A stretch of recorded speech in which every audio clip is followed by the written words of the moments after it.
భారతదేశంలో అసలు వక్ఫ్ బోర్డు అనేది పెట్టడమే మహాద్రోహం. మాకు మా నోటికాడ కూడి లాగేశారు కాబట్టి హిందువుల దానిలోకి మనం దూరేసి ఇచ్చేయాలి అని చెప్పేసి అనుకుంటున్నారు. బీబీ నాంచారమ్మ వెంకటేశ్వర స్వామి భార్య అని చెప్పేసి ఈ బషీర్కి ఎవరు చెప్పారు? హిందూ దేవాలయాల ఆస్తులు లాక్కోవటం కోసం వచ్చారా? మీకు అక్కడే బాగుంది అనుకున్నప్పుడు మొత్తం అందరు ముస్లింలు ఎందుకు పోలేదు ఆ రోజున?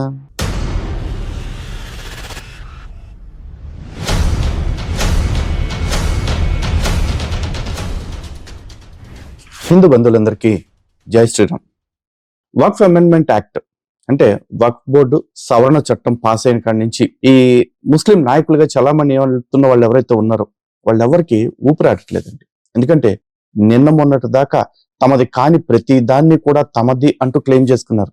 ఇంకా చెప్పాలి అంటే మొన్న ఒక స్టేట్మెంట్ కూడా విన్నాను, ఎక్కడో ఔరంగజేబు గుర్రం గడ్డి మేసిందంట, కాబట్టి ఈ ల్యాండ్ అంతా మాదే అంటూ క్లెయిమ్కి వచ్చారు.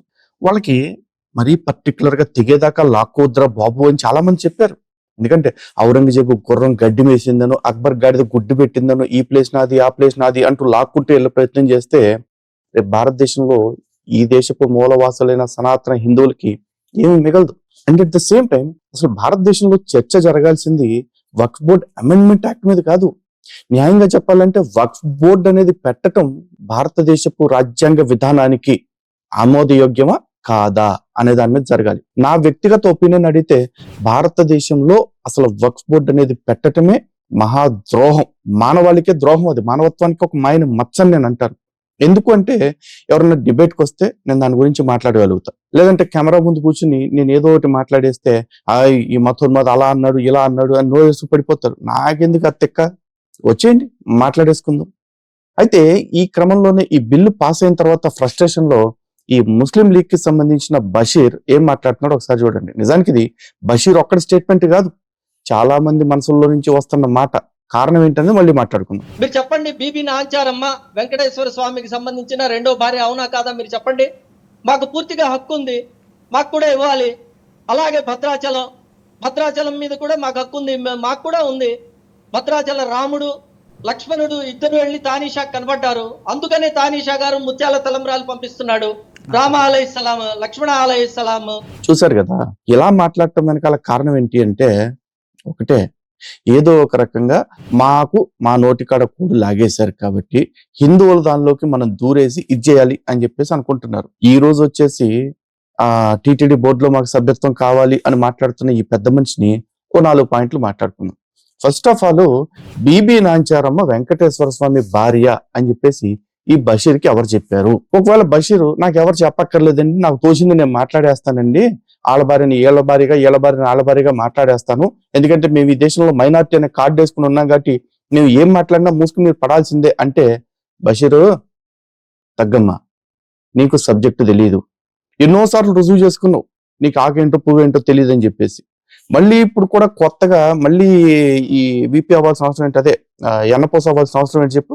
ఒకటి గుర్తుపెట్టుకో, హిందూ బంధువులందరికీ కూడా గతంలో చాలా సార్లు చెప్పాను, మళ్ళీ చెప్తున్నాను, బీబీ నాంచారమ్మ ఈవిడ వెంకటేశ్వర స్వామి భార్య కాదు.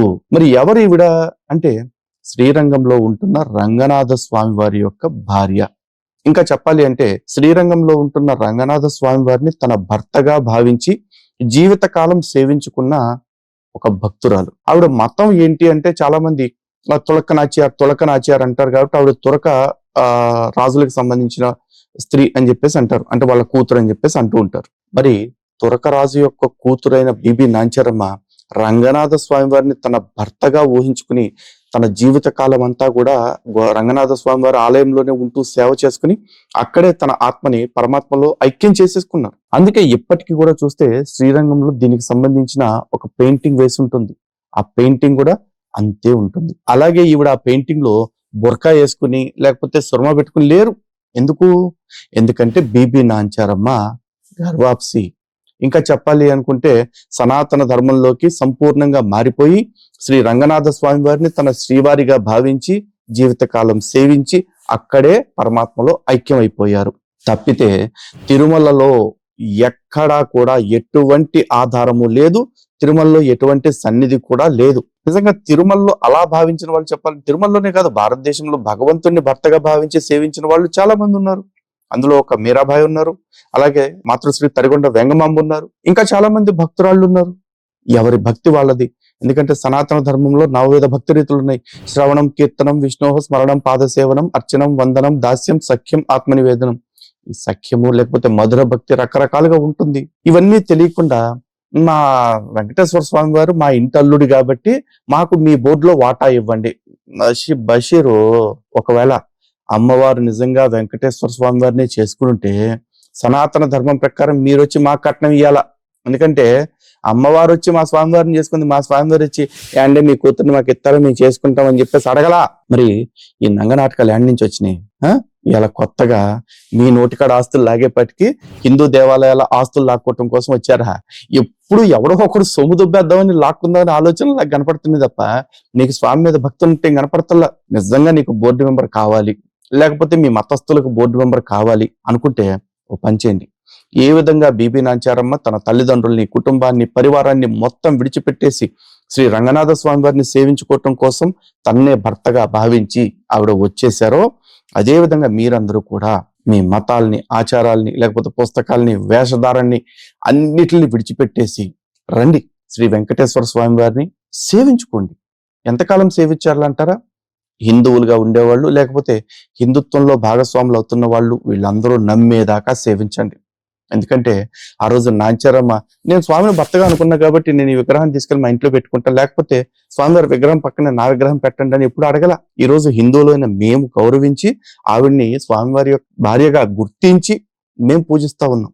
అలాగే మీరు కూడా కంటిన్యూస్ గా స్వామిని సేవించుకుంటే చాలా రోజుల పాటు, అప్పుడు మా వాళ్ళకి ఎవరికైనా నమ్మకం వస్తే మీకు కావాల్సిన పదవులు మీకు రావచ్చు. అది కూడా రావచ్చు.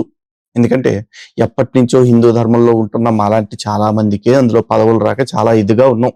ఈ రోజు నువ్వు కొత్తగా వచ్చేసి మాకు పదవులు కావాలండి, మా పూర్వీకురాలు వెంకటేశ్వర స్వామి చేసుకుందండి అని మాట్లాడేవనుకో, నోటితో కాదురా బాబరే, దేంతో నవ్వాలో మీరే చెప్పండి. అయినా ఇక్కడ మీరు ఇంకోటి ఆలోచించుకోవాలరా.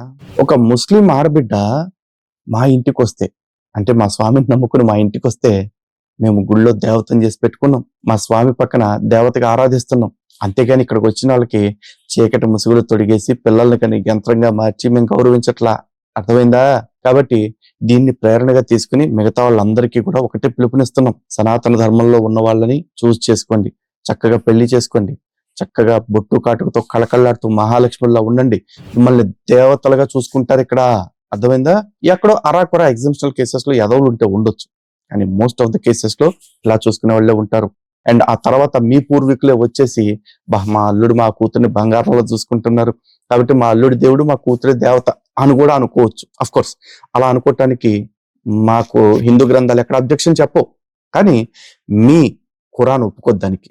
ఎందుకంటే ఏ హిందూ గ్రంథంలోనూ కూడా ఒక అన్యమత అమ్మాయిని వివాహం చేసుకుంటే నువ్వు పాపం చేసినట్టు, లేకపోతే నువ్వు ద్రోహం చేసినట్టు, లేకపోతే నువ్వు చేసుకోవటానికి వీల్లేదు, ఇలాంటి మాటలు చెప్పల. కానీ ఖురాన్ లోని సూర 2 అల్-నిసా ఆయత్ 226లో ఒకసారి చూడండి. ఒక అవిశ్వాసుడైన పురుషుడు నీకు ఎంతగా నచ్చినప్పటికీ అతను విశ్వసించి అల్లా మార్గమును చేరనంతసేపు ఒక అల్లాను విశ్వసించే బానిస పురుషుడు ఎంతో శ్రేష్ఠుడు లేదా ఎంతో మేలైన వాడు అని మీ మత గ్రంథం చెప్తా ఉంది. అంటే ఇప్పుడు వెంకటేశ్వర స్వామి ఎంత గొప్పవాడైనా, ఎంత వీరుడైనా, సూర్యుడైనా సరే అతను ముస్లింగా మారితే తప్ప బీబీ నాంచారమ్మ గారిని చేసుకోవటానికి మీ మతం ఒప్పుకోవట్ల. కానీ మా స్వామి ఎక్కడ అలా చెప్పలేదు, ఎప్పటికీ అలా చెప్పరు. ఎందుకంటే మా ధర్మంలో మతం కంటే మానవత్వం ముఖ్యం. ఓకే, అలాగే దైవత్వం అనే దానికి అత్యంత శక్తితో కూడుకున్నది కాబట్టి మా భగవంతుడికి తెలుసు తను ఏమేం చేయగలడో, తను ఏమేం చేస్తారో.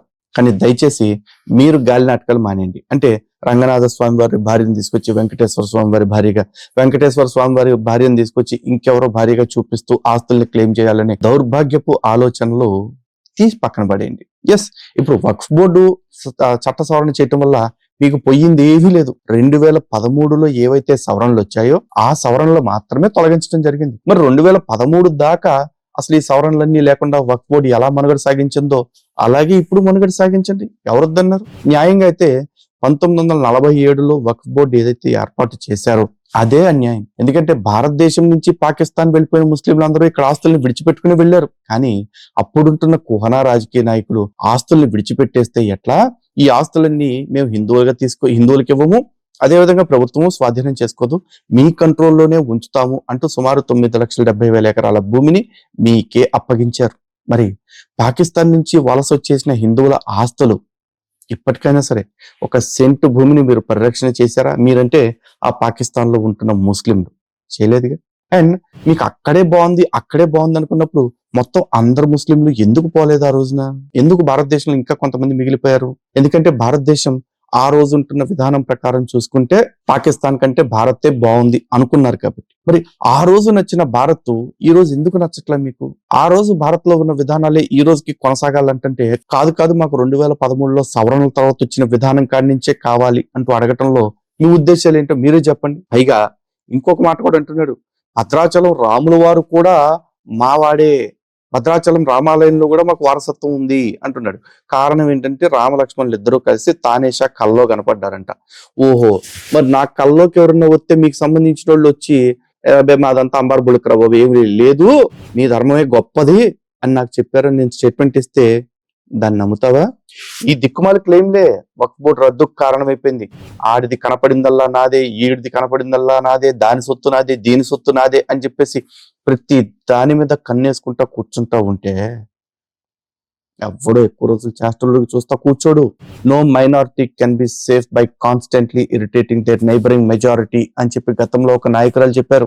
అది నిజం, గుర్తుపెట్టుకోండి. అండ్ వక్ఫ్ బోర్డులో హిందువులు ఉంటారు అంటూ తప్పుడు ప్రచారం చేస్తారు. ఒకవేళ వక్ఫ్ బోర్డులో హిందువులు ఉన్నా వచ్చే నష్టం ఏమీ లేదు.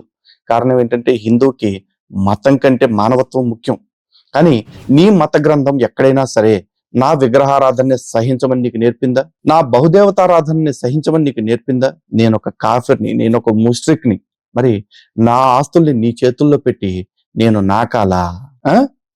దయచేసి హిందూ బంధువులారా మీరు ఆలోచించండి. వీళ్ళ ఆస్తుల కోసం, వీళ్ళ అవసరాల కోసం ఎలాంటి తప్పుడు కథనాలైనా చెప్తారు.